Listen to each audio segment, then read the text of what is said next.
আসসালামু আলাইকুম এবং স্বাগতম সবাইকে। আশা করি তোমরা সবাই ভালো আছো। তোমরা যারা 2026 সালে এইচএসসি পরীক্ষা দিতে যাচ্ছ, তোমাদের সবার মনে একটা বড় ভয় থাকে। মনোবিজ্ঞানের দ্বিতীয় পত্রের এমসিকিউতে ফুল মার্কস কিভাবে পাবো? বিশেষ করে গত বছরের বিভিন্ন বোর্ডের প্রশ্নগুলো তো এবার রিপিট হবে না। তাহলে কোন প্রশ্নগুলো সবচেয়ে গুরুত্বপূর্ণ? তোমাদের এই চিন্তার অবসান ঘটাতে আজকের এই একটা মাত্র ক্লাসে আমি মনোবিজ্ঞান দ্বিতীয় পত্রের সবকটি অধ্যায় থেকে বাছাইকৃত সেরা 100টি হাই ইয়েল্ড এমসিকিউ সমাধান করব। বোর্ড পরীক্ষা এবং টপ কলেজের টেস্ট পরীক্ষার অভিজ্ঞতার আলোকে এই 100টি প্রশ্ন এমনভাবে সাজানো হয়েছে যা শেষ করলে ইনশাআল্লাহ পরীক্ষায় তোমাদের 25 পাওয়ার সম্ভাবনা অনেক বেশি। পাশাপাশি তারপরেও বলবো তোমরা অন্যান্য বিভিন্ন টেস্ট পেপার ফলো করতে পারো বা অন্য সাজেশন ফলো করতে পারো, সমস্যা নেই। তবে এটা মাথায় রাখো যে আমি 100টি যে কোশ্চেনগুলো দিচ্ছি এমসিকিউ, এটা ভালোভাবে সুন্দরভাবে পড়ে অন্যান্য পড়াগুলো তোমরা পড়ে নিও, সমস্যা নেই।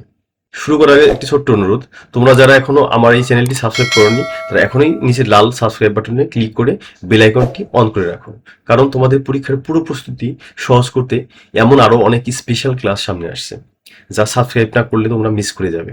তাহলে চলো আর দেরি না করে খাতা কলম নিয়ে একদম শেষ পর্যন্ত বসে যাও এবং আমাদের আজকের ক্লাসটি আমরা শুরু করব। ক্লাসটা এখনই শুরু করতে যাচ্ছি। অধ্যায় বুদ্ধি, ইন্টেলিজেন্স। প্রশ্ন 1, বুদ্ধির দ্বি উপাদান তত্ত্বের জনককে? উত্তর চার্লস স্পিয়ারম্যান। প্রশ্ন 2, স্পিয়ারম্যানের মতে মানুষের সাধারণ মানসিক ক্ষমতাকে কি বলা হয়? উত্তর হচ্ছে জি ফ্যাক্টর বা জেনারেল ফ্যাক্টর। নাম্বার 3, প্রশ্ন, বুদ্ধাঙ্ক বা আইকিউ, ইন্টেলিজেন্স কোয়েশেন্ট শব্দটি প্রথম কে ব্যবহার করেন? William stern. 4 নম্বর প্রশ্ন, বুদ্ধাঙ্ক বা আইকিউ নির্ণয়ের সঠিক সূত্রটি কি? উত্তর আইকিউ সমান মানসিক বয়স ভাগ হচ্ছে প্রকৃত বয়স গুণ হচ্ছে 100। মানসিক বয়স হচ্ছে মেন্টাল এজ আর প্রকৃত বয়স হচ্ছে ক্রোনোলজিক্যাল এজ, তার সাথে 100 গুণ দিতে হবে। প্রশ্ন নাম্বার 5, প্রথম সফল বুদ্ধি অভিক্ষা কত সালে প্রকাশিত হয়? উত্তর 1905 সালে। 6 নম্বর প্রশ্ন, বিনে সাইমন বুদ্ধি অভিক্ষাটি কোন দেশের প্রেক্ষাপটে তৈরি হয়েছিল? উত্তর ফ্রান্স। প্রশ্ন, স্ট্যানফোর্ড বিনে অভিক্ষাটি কার নেতৃত্বে পরিমার্জিত হয়? লুইস টার্ম্যান। প্রশ্ন নম্বর 8, একজন অত্যন্ত বুদ্ধিমান বা প্রতিভাবান মানুষের আইকিউ কত থাকে? 140 বা তার উপরে। 9 নম্বর প্রশ্ন, মানসিক প্রতিবন্ধীদের বুদ্ধাঙ্ক বা আইকিউ সাধারণত কতর নিচে হয়? উত্তর হচ্ছে 70-এর নিচে। প্রশ্ন, ওয়েসলারের পূর্ণবয়স্কদের বুদ্ধি অভিক্ষার নাম কি? WAIS অর্থাৎ ওয়েসলার অ্যাডাল্ট ইন্টেলিজেন্স স্কেল। 11 নম্বর প্রশ্ন, কোনো বুদ্ধি অভিক্ষায় ভাষা বা লেখার প্রয়োজন হয় না, শুধু কাজ করতে হয়? উত্তর হচ্ছে সম্পাদনমূলক বা কার্য সম্পাদন অভিক্ষা, যাকে বলে পারফরমেন্স টেস্ট বা পারফরমেন্স টেস্ট। 12 নম্বর প্রশ্ন, ব্লক ডিজাইন কোন ধরনের বুদ্ধি অভিক্ষার উদাহরণ? এটা হচ্ছে সম্পাদনামূলক অভিক্ষা।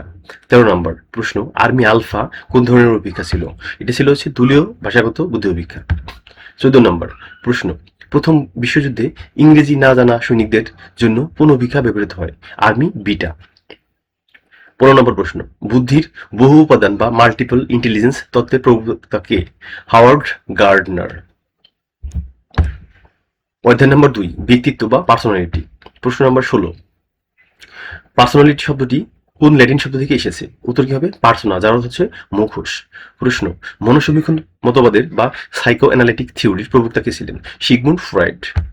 18 নম্বর প্রশ্ন, ফ্রয়েডের মতে মনের অবচেতন স্তরের আদিম ও জৈবিক ইচ্ছার কেন্দ্রবিন্দু কোনটি? উত্তর হবে কি? ঈদ।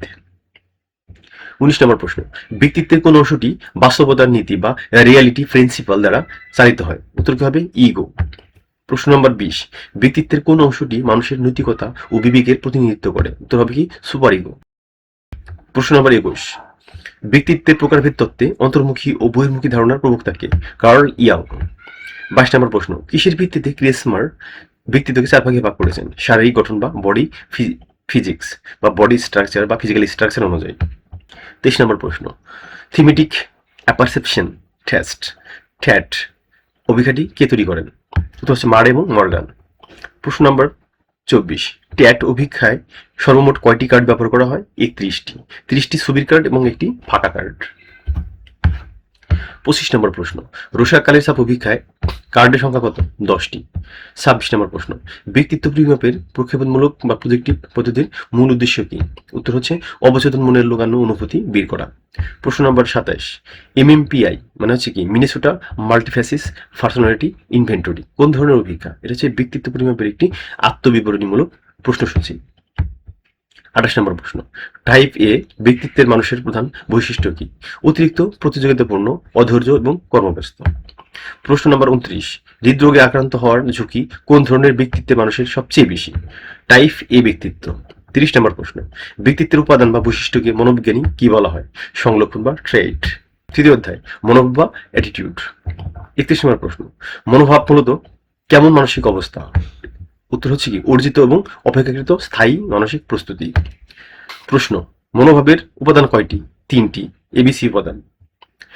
প্রশ্ন, মনোভাবের এবিসি মডেলের এ দ্বারা কি বোঝায়? উত্তর কি হবে? অ্যাফেক্টিভ বা আবেগীয় বা অনুভূতিমূলক উপাদান। 34 নম্বর প্রশ্ন, মনোভাবের উপাদানগুলোর মধ্যে বিশ্বাস ও জ্ঞান কোন ধরনের? 34 নম্বর প্রশ্ন, মনোভাবের উপাদানগুলোর মধ্যে বিশ্বাস ও জ্ঞান কোন উপাদানের অন্তর্ভুক্ত?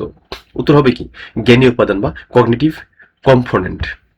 প্রশ্ন নম্বর 35, কোন বিষয়ের পক্ষে বা বিপক্ষে কাজ করার প্রবণতাকে মনোভাবের কোন উপাদান বলে? এটা হচ্ছে আচরণিক উপাদান বা বিহেভিয়ারাল কম্পোনেন্ট। 36 নম্বর প্রশ্ন, মনোভাব পরিমাপের জন্য লিকার্ট স্কেল বা লিকার্ট মানক কত সালে আবিষ্কৃত হয়? 1932 সালে। 37 নম্বর প্রশ্ন, লিকার্ট স্কেল সাধারণত কয় বিন্দু বিশিষ্ট হয়ে থাকে? উত্তর 5 বিন্দু বিশিষ্ট বা 5 পয়েন্ট স্কেল। 38 নম্বর প্রশ্ন, মনোভাব পরিমাপের বোগার্ডাস স্কেল মূলত কি পরিমাপ করে? সামাজিক দূরত্ব বা সোশ্যাল ডিস্টেন্স। 39 নম্বর প্রশ্ন, মনোভাব পরিবর্তনের সবচেয়ে শক্তিশালী উৎস বা মাধ্যম কোনটি? উত্তর হবে কি, যোগাযোগ বা তথ্য আদান প্রদান, কমিউনিকেশন। 40 নম্বর প্রশ্ন, প্রচার বা প্রোপাগান্ডা মানুষের কিসের পরিবর্তনে ভূমিকা রাখে? উত্তর হবে কি, মনোভাব গঠনে ও পরিবর্তনে। চতুর্থ অধ্যায়, আচরণের উপর পরিবেশের প্রভাব, influence of environment and behaviour. 41 নম্বর প্রশ্ন, মানুষের আচরণের উপর প্রভাব বিস্তারকারী প্রধান দুটি উপাদান কি কি? উত্তর হবে বংশগতি ও পরিবেশ। 42 নম্বর প্রশ্ন, সামাজিক পরিবেশের মূল ও প্রাথমিক ভিত্তি কোনটি? উত্তর কি হবে, পরিবার। 43 নম্বর প্রশ্ন, মানুষের চারপাশের ভৌগোলিক অবস্থা, জলবায়ু ও মাটিকে কোন পরিবেশ বলে? উত্তর হবে কি, ভৌত বা প্রাকৃতিক উপাদান। প্রশ্ন নম্বর 44, কত ডেসিবেল বা ডিবি মাত্রার শব্দ মানুষের শ্রবণের জন্য নিরাপদ? উত্তর হবে 35 থেকে 50 ডেসিবেল। 45 নম্বর প্রশ্ন, বিশ্ব স্বাস্থ্য সংস্থার মতে কত ডেসিবেলের উপরের শব্দ মানুষের কানের ক্ষতি করে? উত্তর কি হবে, 75 থেকে 80 ডেসিবেলের উপরে শব্দ। 40 নম্বর প্রশ্ন, অতিরিক্ত শব্দ দূষণ মানুষের শরীরে কোন হরমোনের ক্ষরণ বাড়িয়ে দেয়? অ্যাড্রিনালিন হরমোন, যা মানসিক চাপ বাড়ায়। প্রশ্ন নম্বর 47, পরিবেশের অতিরিক্ত উচ্চ তাপমাত্রা মানুষের মধ্যে কোন ধরনের আচরণ বাড়ায়? উত্তর হবে কি, আগ্রাসী ও আক্রমণাত্মক আচরণ বা অ্যাগ্রেশন। 48 নম্বর প্রশ্ন, কোন নির্দিষ্ট এলাকায় প্রতি বর্গ কিলোমিটারে বসবাসকারী মানুষের সংখ্যাকে কি বলে? উত্তর হবে জনসংখ্যার ঘনত্ব বা পপুলেশন ডেনসিটি। 49 নম্বর প্রশ্ন, অতিরিক্ত ঘনবসতিপূর্ণ এলাকায় মানুষের সামাজিক সম্পর্কে কেমন পরিবর্তন ঘটে? উত্তর কি হবে, আন্তরিকতা হ্রাস পায় এবং অপরাধ প্রবণতা বাড়ে। প্রশ্ন নম্বর 50, বিদ্যালয়ের পরিবেশ শিশুর কোন ধরনের বিকাশে সবচেয়ে বেশি ভূমিকা রাখে? উত্তর কি হবে, সামাজিক ও বুদ্ধিবৃত্তিক বিকাশ। পঞ্চম অধ্যায়, মানসিক চাপ ও চাপ মোকাবেলা, মেন্টাল স্ট্রেস অ্যান্ড কপিং। 11 নম্বর প্রশ্ন, স্ট্রেস বা মানসিক চাপ শব্দটি কোন ল্যাটিন শব্দ থেকে এসেছে? উত্তর কি হবে, স্ট্রিঙ্গার, যার অর্থ শক্ত করে বাঁধা বা টানা। 52 নম্বর প্রশ্ন, মানসিক চাপ সৃষ্টিকারী ঘটনা বা পরিস্থিতিকে মনোবিজ্ঞানে কি বলা হয়? উত্তর হবে কি, স্ট্রেসার। 53 নম্বর প্রশ্ন, কোন মনোবিজ্ঞানী মানসিক চাপের শারীরিক প্রতিক্রিয়া ব্যাখ্যার জন্য গ্যাস তত্ত্ব দেন? হ্যান্স সেলি। 54 নম্বর প্রশ্ন, গ্যাসের পুনরূপ কি? General adaptation syndrome. 55 নম্বর প্রশ্ন, গ্যাস তত্ত্বের প্রথম বা শুরুর স্তরের নাম কি? উত্তর হবে কি, ক্লান্তি বা অবসাদ স্তর। 57 নম্বর প্রশ্ন, কাঙ্ক্ষিত লক্ষ্য অর্জনে কোনো স্থায়ী বা সাময়িক বাধা এলে মনে কিসের সৃষ্টি হয়? উত্তর হবে কি, হতাশা বা ফ্রাস্ট্রেশন।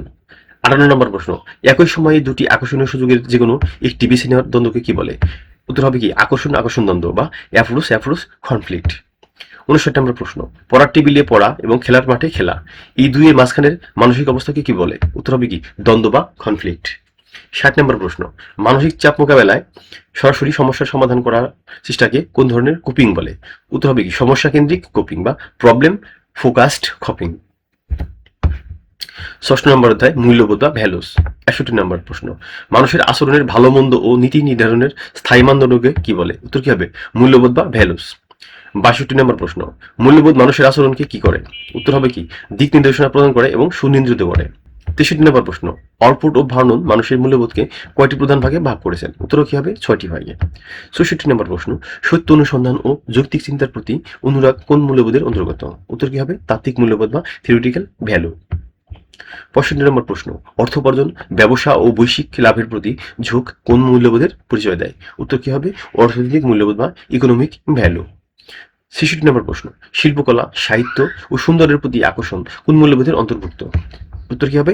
নান্দনিক মূল্যবোধ বা অ্যাস্থেটিক ভ্যালু।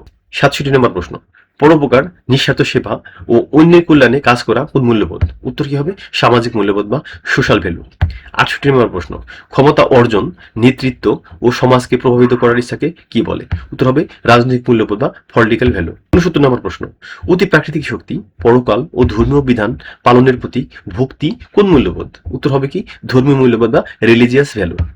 70 নম্বর প্রশ্ন, মূল্যবোধের প্রধান উৎস বা ভিত্তি কোনটি? উত্তর কি হবে? সমাজ, সংস্কৃতি এবং পরিবার। সপ্তম অধ্যায়, মনোবিজ্ঞানে গবেষণা পদ্ধতি সমূহ, রিসার্চ মেথডস ইন সাইকোলজি। 71 নম্বর প্রশ্ন কি আছে? মনোবিজ্ঞানের সবচেয়ে বিজ্ঞানসম্মত, আধুনিক ও সুনিয়ন্ত্রিত পদ্ধতি কোনটি? উত্তর কি হবে? পরীক্ষামূলক পদ্ধতি বা এক্সপেরিমেন্টাল মেথড। 72 নম্বর প্রশ্ন, পরীক্ষণে যে উপাদান বা চলকে গবেষক নিজে পরিবর্তন বা হেরফের করেন তাকে কি বলে? উত্তর কি হবে? অনির্ভরশীল চল বা ইন্ডিপেন্ডেন্ট ভ্যারিয়েবল। 73 নম্বর প্রশ্ন, অনির্ভরশীল চল 73 নম্বর প্রশ্ন, অনির্ভরশীল চলের পরিবর্তনের ফলে যে চলের উপর প্রভাব বা ফল দেখা হয় তাকে কি বলে? নির্ভরশীল চল বা ডিপেন্ডেন্ট ভ্যারিয়েবল। 74 নম্বর প্রশ্ন, পরীক্ষণে বাহ্যিক যে চলগুলো ফলাফলের ক্ষতি করতে পারে সেগুলোকে কি বলা হয়? উত্তর কি হবে? অন্তর্বর্তী বা নিয়ন্ত্রিত দল। 75 নম্বর প্রশ্ন, পরীক্ষামূলক পদ্ধতিতে যে দলের উপর কোনো অনির্ভরশীল চল প্রয়োগ করা হয় তাকে কি বলে? উত্তর কি হবে?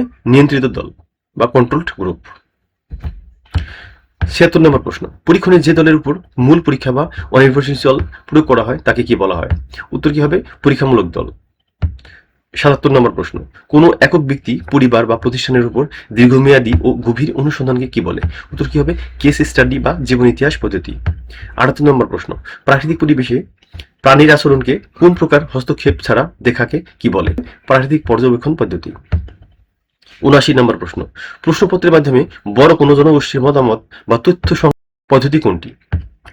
উত্তর জরিপ পদ্ধতি বা সার্ভে মেথড।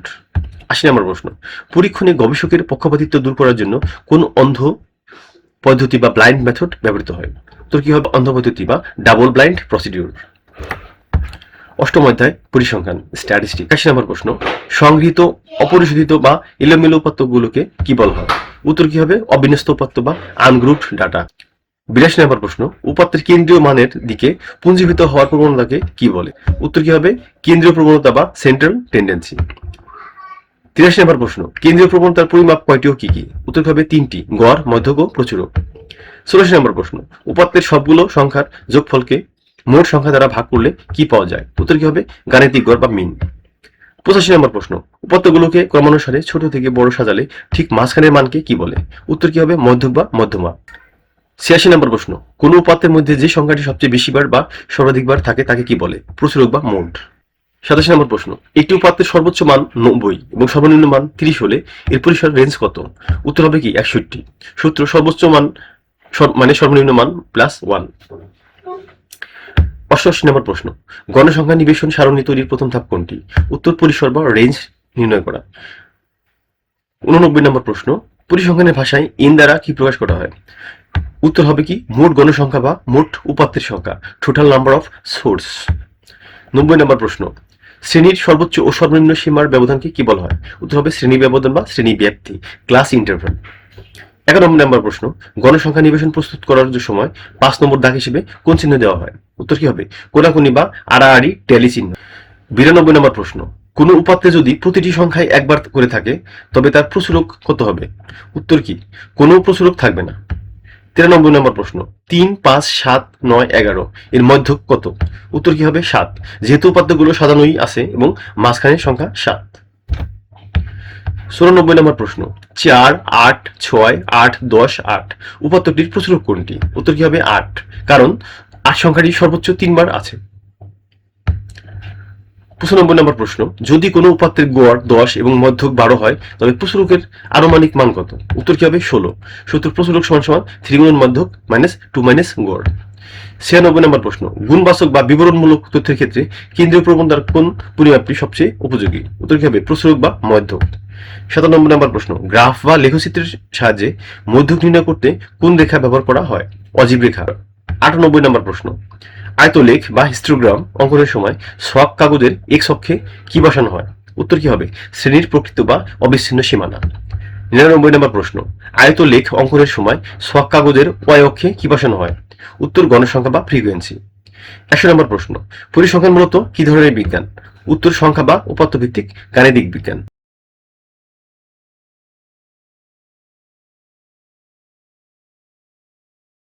আলহামদুলিল্লাহ, দেখতে দেখতে আমরা মনোবিজ্ঞান দ্বিতীয় পত্রের পুরো বইয়ের সবচেয়ে গুরুত্বপূর্ণ 100টি এমসিকিউ প্রশ্ন ও তার নিখুঁত ব্যাখ্যা।